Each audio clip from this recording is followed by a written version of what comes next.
مریم موسیٰ علیہ السلام کی بڑی بہن آسیہ رضی اللہ تعالیٰ عنہ کے پاس پہنچی اور انہیں ایک ایسی ویمن کے بارے میں سجیسٹ کیا جو موسیٰ علیہ السلام کو نرس کر سکے اور ان کا گڈ کیئر کرے۔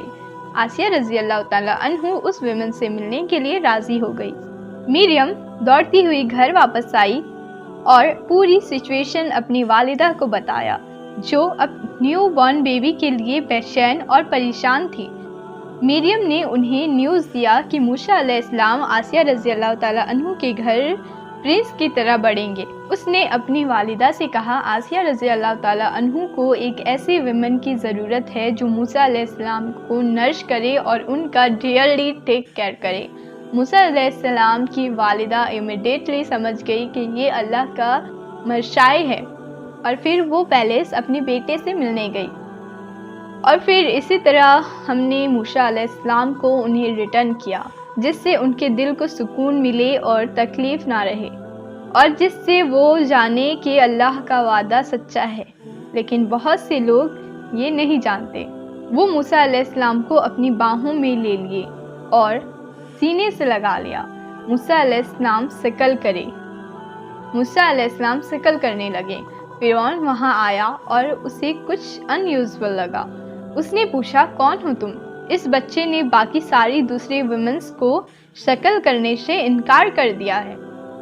انہوں نے جواب دیا، میں سویٹ ملک اور سویٹ اسمیل کی ویمن ہوں، اس لیے مجھے کوئی بیبی ریفیوز نہیں کرتے۔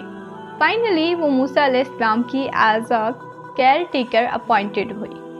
موسیٰ علیہ السلام تھوڑے بڑے ہوئے اور بریسٹ ملک پینا چھوڑ دیے، لیکن آسیہ رضی اللہ تعالیٰ عنہ اس ویمن کو گریٹیٹیوڈ میں موسیٰ علیہ السلام سے ملنے کی اجازت دیے۔ موسیٰ علیہ السلام انٹلیکٹ اور ایٹریبیوٹ سے نوازے گئے تھے، ہائیلی رینک پروفٹ۔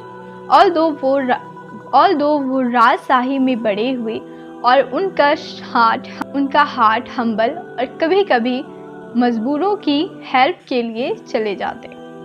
ایک دن انہوں نے دیکھا ایجپٹ کا ایک آدمی اسرائیلائٹ مار کھا رہا ہے۔ موسیٰ علیہ السلام اسے مار کھانے سے روک نہ پانے کی وجہ سے رو رہے تھے، لیکن کسی نے اس آدمی کی ہیلپ نہ کیا۔ فائنلی وہ انٹروینٹ ہوئے اور اسرائیلائٹ کو روکے، ایجپشن کو اپنی فش سے اسٹرک کر کے۔ موسیٰ علیہ السلام کو اسٹرینتھ انٹینس تھا کہ ایجپشنز نیچے گر گیا ایک ہی اسٹروک میں۔ موسیٰ علیہ السلام کو لگا کہ شاید انٹینشنلی ایجپشن کو مار دیا ہے، اور اللہ سے ریپینٹڈ کیے۔